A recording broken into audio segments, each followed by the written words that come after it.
아멘. 여러분 성공이라는 이 글에 대해서 인터넷에 이러한 글이 있었습니다. 연령대별로 성공에 대해서 이야기를 했는데요. 10대는 성공한 아버지를 뒀으면 성공이라고 합니다. 20대는 학벌이 좋으면 성공이라고 합니다. 30대는 직장이 좋으면 성공, 그리고 40대는 2차를 쏠 수 있으면 성공, 그리고 50대는 공부 잘하는 자녀를 두면 성공, 60대는 아직 돈 벌고 있으면 성공, 70대는 건강하면 성공, 80대는 본처가 밥 차려주면 성공, 90대는 전화 오는 사람이 있으면 성공, 마지막 100세는 아침에 눈 뜨면 성공이라고 합니다. 여러분은 혹시 성공하셨습니까? 성공된 인생을 살아가고 있으십니까? 여러분이 생각하는 성공은 무엇이십니까? 돈을 많이 버는 것, 그것이 여러분이 생각하는 성공이십니까? 아니면 세상 가운데 출세하는 것, 이것이 성공이십니까?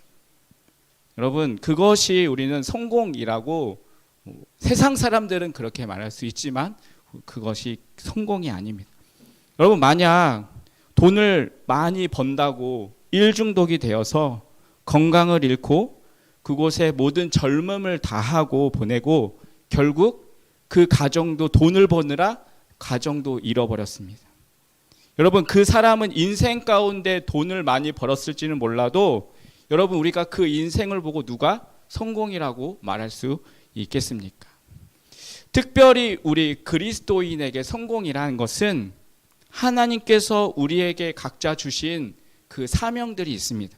그 사명을 즐거운 마음으로 감당하면서 그 사명을 성취해 가는 삶, 그것이 아마도 성공이 아닌가라고 생각이 되어집니다. 또한 그때 비로소 그 삶이 행복해질 수가 있는 것입니다.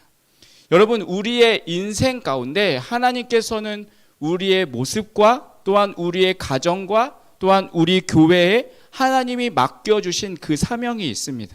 그 사명을 우리가 바로 알고 그 사명을 우리가 또한 즐거운 마음을 가지고 그거 사명을 감당하며 살아갈 때 그 가운데 참된 행복이 있고 그 가운데 보람이 있는 것이고, 나아가 우리가 또한 하나님 앞에 섰을 때 하나님께 칭찬받는 그러한 우리의 성공된 인생의 삶을 살아갈 수가 있는 것입니다. 여러분, 오늘 본문에 보면 이 성벽 재건이라는 하나님이 주신 이 사명을 잘 감당한 느헤미야의 이야기를 우리가 볼 수가 있습니다. 이 느헤미야가 성벽 재건이라는 그 하나님께서 주신 그 사명을 어떻게 그가 이 사명을 이루어 가는지를 우리가 살펴본다면 앞으로 우리도 우리 가운데 있는 그 주님이 주신 그 사명을 우리도 잘 감당할 수 있을 것입니다. 우리가 또한 그 사명을 잘 감당한다면 우리가 속해 있는 공동체가 축복된 공동체가 될 것이고, 또한 우리가 이루고 있는 이 가정이 또 우리 개개인의 성도님들이 축복된 주인공으로 살아갈 수 있는 인생이 될 것입니다. 오늘 우리가 이 시간 함께 그 하나님이 주신 그 사명을 가지고 성공된 삶이 어떠한 것인지 우리가 느헤미야를 통해서 함께 살펴보기를 원합니다. 여러분, 그렇다면 우리가 하나님께서 우리에게 주신 그 맡겨진 그 사명을 우리는 어떻게 감당하며 살아가야 할까요? 첫 번째는 열정을 가지고 행해야 합니다. 여러분, 아닥사스다 왕의 그 허락을 받은 이제 느헤미야는 예루살렘에 도착했습니다.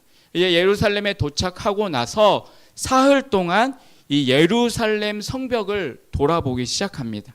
그 내용이 12절부터 15절을 통해서 기록하고 있는데, 그 말씀 속에 보면 반복적으로 언급되는 단어가 있습니다. 무엇일까요? 자, 질문입니다. 문제입니다. 여러분, 혹시 무엇일까요? 반복되는 단어가 있는데, 네, 정답은 단어랍니다. 정답은 밤이라는 단어입니다. 밤에.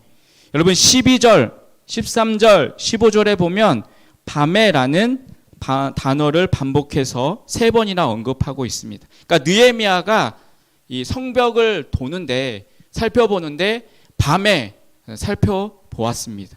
왜 그가 밤에 성벽을 돌아봤을까요? 이 느헤미야가 행하려고 하는 그 일 가운데 반대하는 대적들이 있었기 때문입니다.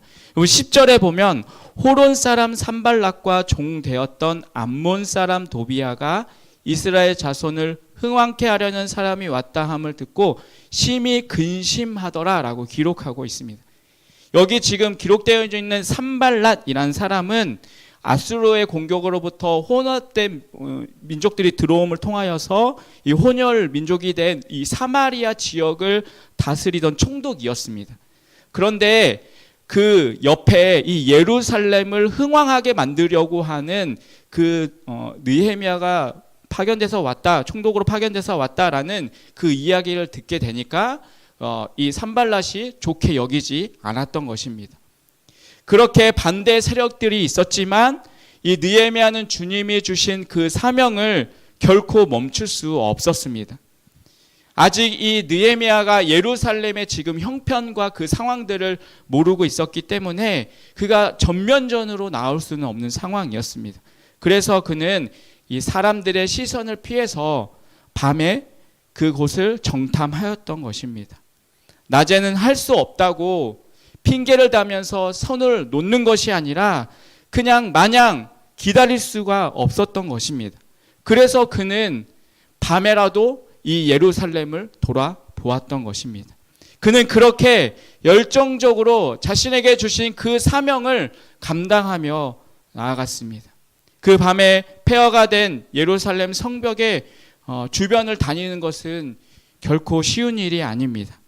껌껌했고 결국 그가 탄 짐승이 더 이상 갈 수 없는 그 길이 나왔습니다. 하지만 그의 열정을 막을 수는 없었습니다. 느헤미야는 하나님께서 자신에게 주신 그 사명을 감당하기 위해서 갈 수 없는 곳은 그가 직접 내려서 걸어다니면서 직접 그 구석구석 예루살렘의 형편을 돌아보았던 것입니다. 그렇게 느헤미야는 하나님께서 자기에게 주신 그 사명을 감당하기 위해서 정말 열정을 가지고 최선을 다해서 그 사명을 감당하는 그 모습을 우리가 볼 수 있습니다. 여러분, 하나님께서 여러분에게 감당하기를 원하시는 사명은 무엇입니까? 여러분, 하나님이 여러분에게 주신 그 사명이 있다면, 여러분 각자에게 주신 그 일들이 있다면, 여러분 그 일들을 감당하시기에 열정을 다해서 그 일들을 행하시길 바라겠습니다. 여러분, 그 열정을 제가 다른 말로 이야기하면 미쳤다라고 표현하고 싶습니다. 여러분, 우리가 그 사명을 위해서 정말 열정을 다해서 살아간다면 사람들은 우리를 미쳤다라고 이야기할 수도 있습니다. 여러분, 그렇습니다. 하나님의 영적인 비밀을 볼 수 있는 사람들, 그 사람들에게 우리가 정말 하나님의 그 주신 사명을 가지고 열정을 다하며 살아간다면 다른 사람들의 눈에 우리를 보이기에는 미친 사람으로 보일 수밖에 없는 것입니다. 여러분, 그런데 미친 것이 결코 나쁜 것이 아닙니다.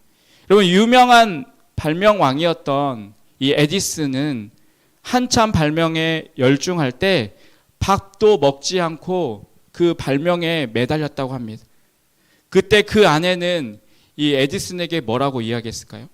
저 사람 미쳤어요. 저 사람 발명에 미쳤어요 라는 이야기를 들었습니다. 여러분, 우리가 잘 아는 합창곡 중에 핸델의 메시아라는 곡이 있습니다. 이 핸델이 메시아를 작곡할 때 20일 동안 한 끼도 먹지 않고 그 곡을 작곡하는 데 열중했다고 합니다. 그는 계속해서 환상을 보면서 그 속에서 정말 한 끼도 먹지 않고 그 작곡에 열중했다고 합니다. 그때 사람들은 핸델이 요즘 빛을 많이 져서 완전히 미쳐버렸다라고 그렇게 이야기를 했다고 합니다.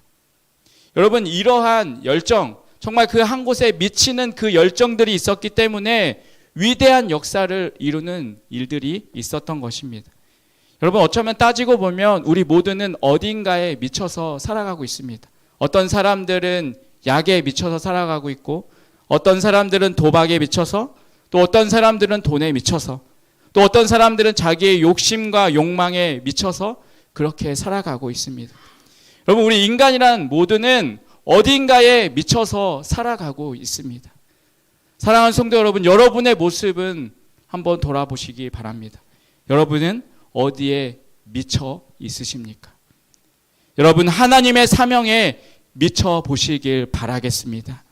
여러분, 교회를 향하여서 하나님이 주신 그 위대한 사명을 위해서, 그리고 하나님의 이 교회를 건강하게 세우는 그 일에 여러분의 열정을 한번 드려 보십시오.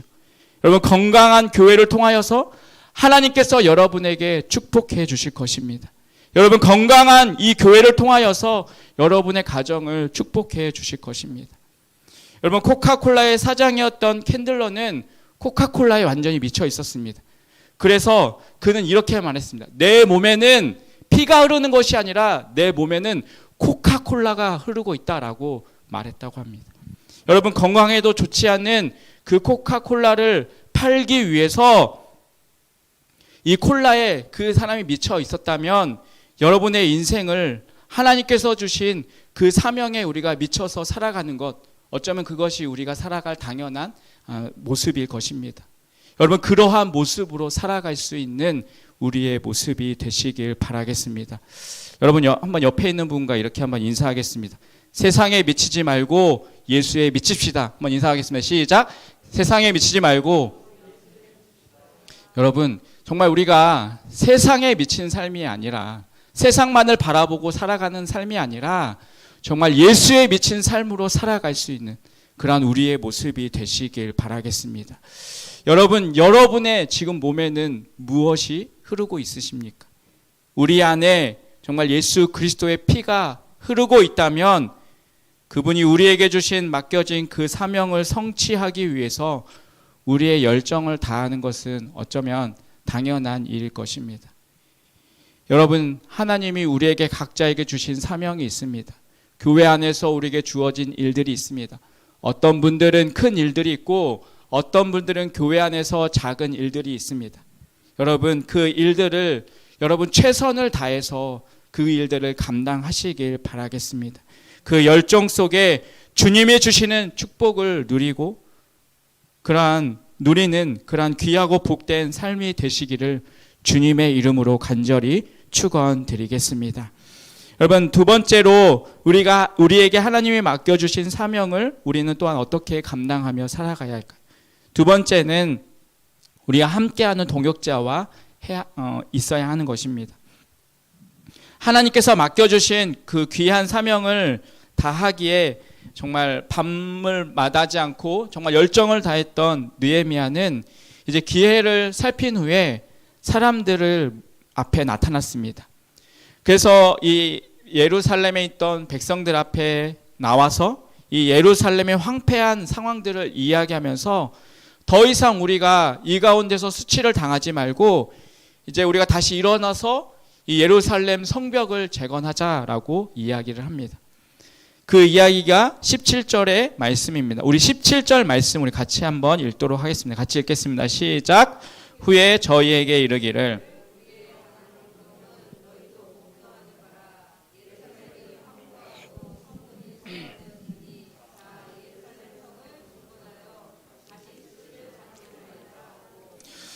지금 느헤미야는 백성들에게 우리가 지금 이 성벽이 무너짐을 통하여서 많은 수치와 어려움을 당하고 있는데 이제 우리가 성벽을 재건해서 이제 이러한 수치를 받지 말자라고 이야기합니다. 그리고 느헤미야는 그동안 이 일이 있었기까지 하나님이 어떻게 도우셨고 어떻게 인도하셨는지를 설명합니다. 이어지는 18절인데 느헤미야가 이렇게 말합니다. 또 저희에게 하나님의 선한 손이 나를 도우신 일과 왕이 내게 이른 말씀을 고하였다라고 말하고 있습니다. 그러니까 느헤미야는 백성들에게 일어나서 지금 백성들에게 이러한 이야기를 하고 있습니다. 느헤미야가 왜 이런 말을 백성들에게 하고 있을까요? 여러분, 이 일은 혼자서 할 수 없는 일이었습니다. 그렇기 때문에 함께 그 사명을 감당할 동역자들을 구했던 것입니다. 여러분, 하나님께서 우리에게 맡겨주신 그 사명을 우리가 성취하기 위해서는 우리가 함께하는 동역자가 필요한 것입니다. 여러분, 느헤미야의 이 설득은 주요했습니다. 그 말을 대한 백성들의 반응은 무엇입니까? 이어지는 18절에 보면 저희의 말이 일어나 건축하자 하고 모두 힘을 내어 이 선한 일을 하려 했다라고 기록하고 있습니다. 예루살렘의 백성들이 함께 이제 느헤미야의 이야기를 듣고 그 사명에 함께 동참하였던 것입니다. 이스라엘 백성들이 그렇게 함께 했기 때문에 느헤미야는 자신에게 주어진 이 사명을 또한 감당할 수 있었던 것입니다. 여러분, 이것이 하나님의 사명을 감당하는 느헤미야의 또 다른 방법이었습니다. 자기 혼자서는 그 일을 할 수 없었습니다. 그래서 함께할 동역자가 필요했던 것입니다. 여러분, 우리도 하나님께서 우리에게 맡겨주신 그 사명을 끝까지 잘 감당하며 살아가기 위해서는 함께하는 동역자가 있어야 하는 것입니다. 여러분, 함께 사명을 감당하는 것이 바로 하나님이 원하시는 것입니다. 여러분, 혼자 가면 빨리 갈 수는 있습니다. 그러나 멀리 갈 수는 없습니다. 여러분, 함께 가면 조금 느리게 갈 수는 있습니다. 그러나 멀리 갈 수는 있습니다. 이 동역자와 동업자의 차이에 대한 이런 글이 있습니다. 동역자는 어떻게든 내가 짐을 더 지려 하고 동업자는 어떻게든 덜 지려 하는 것이다. 동역자는 고난에 관심 갖는 사람이고 동업자는 영광에 관심을 갖는 사람이다. 동역자는 일을 많이 하려 하고 동업자는 이익을 많이 가지려고 한다. 동역자는 고난을 나누려 하고 동업자는 이익을 나누려고 한다. 동역자는 상대방의 수고에 관심을 갖고 동업자는 자기의 수입에 관심을 갖는다. 그러므로 동역자는 고난의 끝까지 함께하고 동업자는 이익의 빛이 사라지면 가차없이 떠난다. 사랑하는 성도 여러분, 여러분은 하나님의 사명을 감당하기 위해 함께 갈 그 동역자가 있으십니까? 여러분, 만약 나에게 그러한 사람을 가지지 못했다면 바로 내가 누군가의 그 동역자가 되어 주시길 바라겠습니다. 여러분, 내가 누군가의 한 사람에게라도 내가 동역자가 되어 준다면 그 삶은 외롭지 않고 분명히 가치 있는 삶, 하나님의 사명을 능히 이룰 수 있는 아름다운 삶이 될 수 있을 것입니다. 사랑하는 성도 여러분, 내가 먼저 동역자가 되어 주시길 바라겠습니다. 함께하는 우리 구역 식구들, 또 함께 옆에 있는 사람들에게 믿음의 동역자가 되어 주셔서 함께 이 믿음의 길을 끝까지 충성되이 걸어가는 그러한 우리의 모습이 되시길 바라겠습니다. 그래서 우리가 이 사명을 잘 감당하여서 하나님께서 세워주신 우리 교회를 아름답게 세워가고 또한 우리 교회를 통하여서 여러분의 삶과 여러분의 가정 가운데 하나님이 주시는 축복을 더욱더 누리며 살아가는 귀하고 복된 삶이 되시기를 주님의 이름으로 간절히 축원드리겠습니다. 여러분, 마지막으로 하나님이 우리에게 맡겨진 사명을 어떻게 감당하며 살아갈까요? 그것은 바로 반대를 극복하며 우리는 살아가야 합니다. 여러분, 느헤미야가 열정을 가지고 행했고 또 함께 할 동역자들을 구했습니다. 참 수월하게 그 모든 것들이 진행되는가 싶었더니 뜻밖의 복병이 나타나게 됩니다. 그 일을 반대하는 무리들이 있었던 것입니다. 앞에서 살펴보았듯이 그들의 반대가 있었기 때문에 느헤미야는 밤에 현장을 답사하면서 그 일들을 행하였습니다. 근데 그 반대자들이 이제는 전면전에 나서면서 느헤미야와 또 함께하는 그 동역자들을 대적했던 것입니다. 오늘 본문 19절의 말씀입니다. 우리 19절 말씀 같이 읽도록 하겠습니다. 시작. 호론 사람 산발락과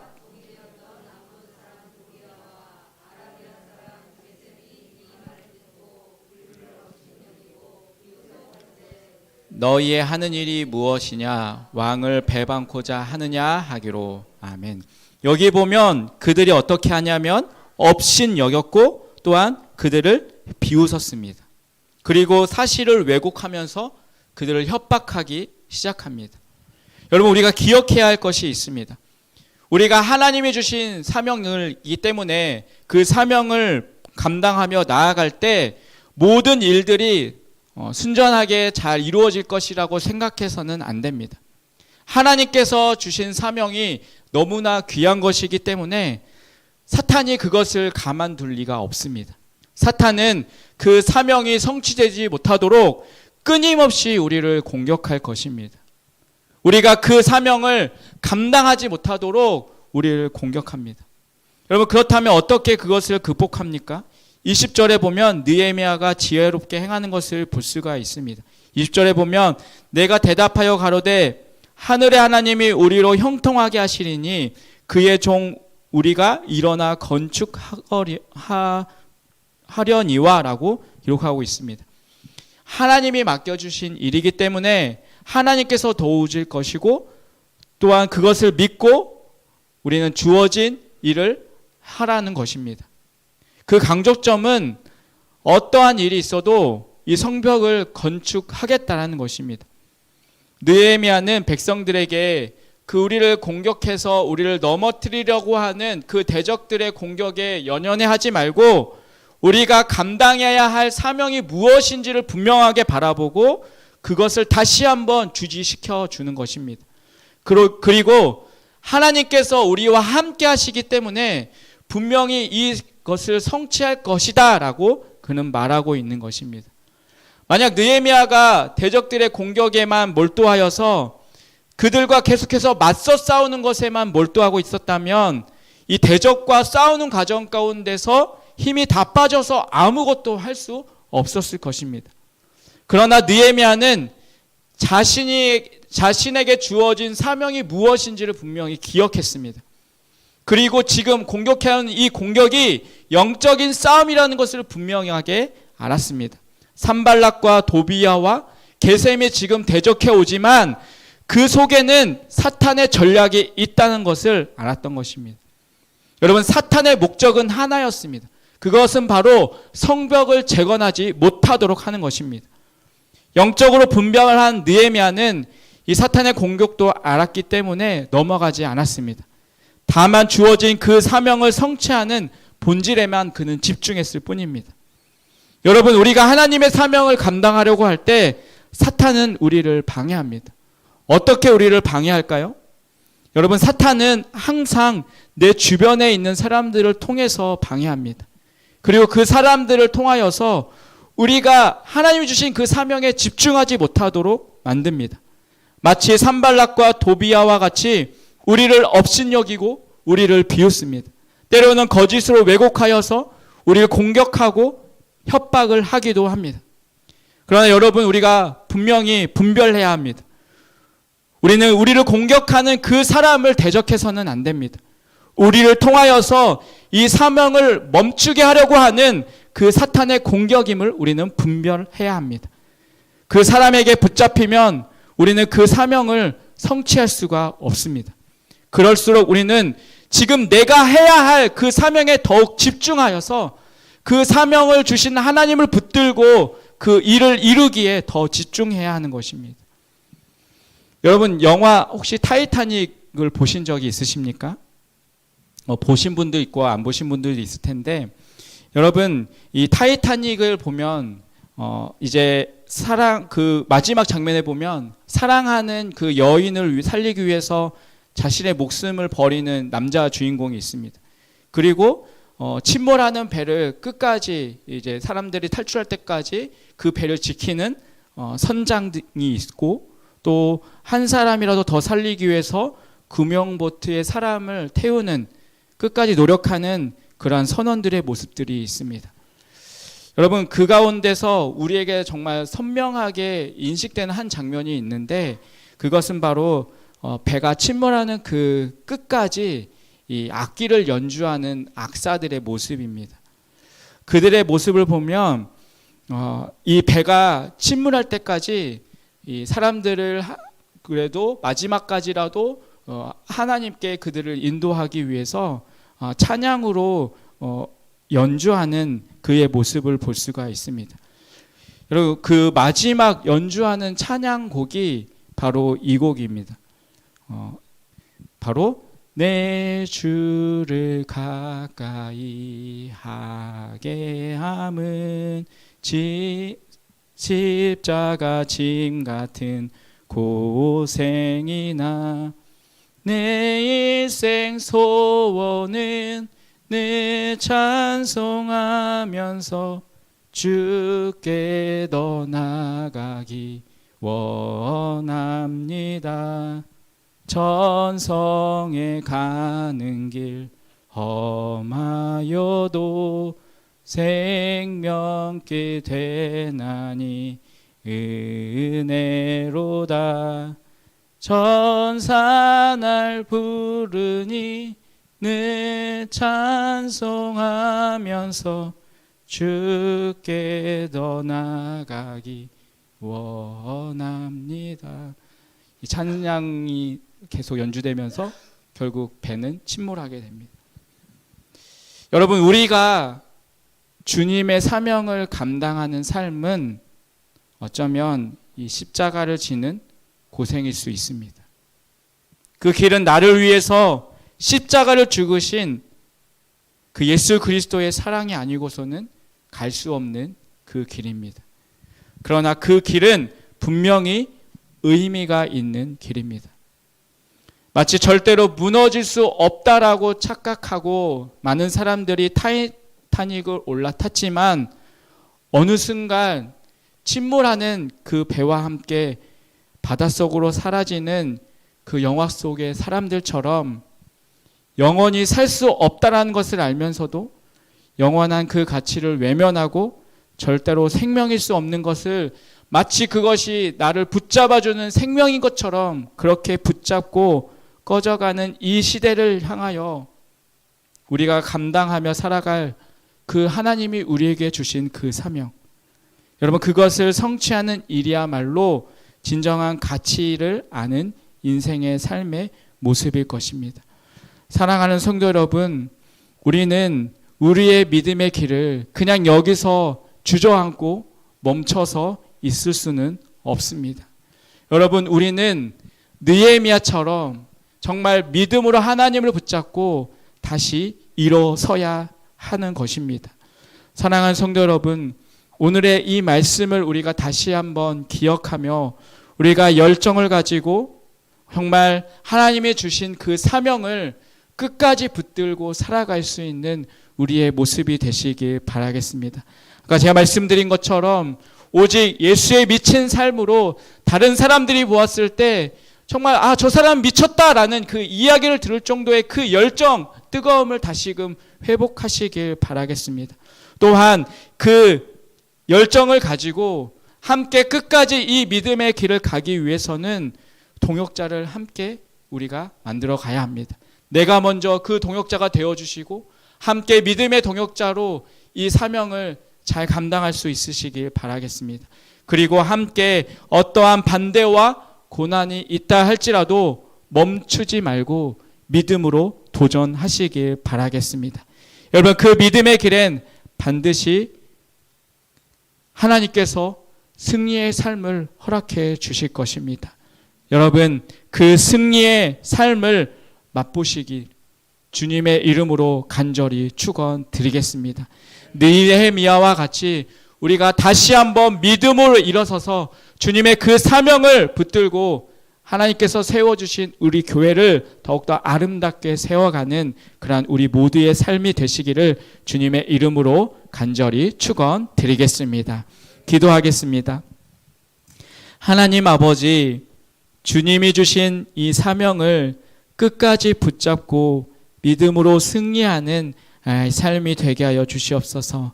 하나님, 지금 주저앉아 있다면 일어서게 하시고 우리가 함께 이 믿음의 동역자가 되어 어떠한 고난과 역경도 이겨내므로 반드시 승리하는 우리의 삶이 되게 하여 주시옵소서. 예수님의 이름으로 기도합니다. 아멘. 우리 찬송가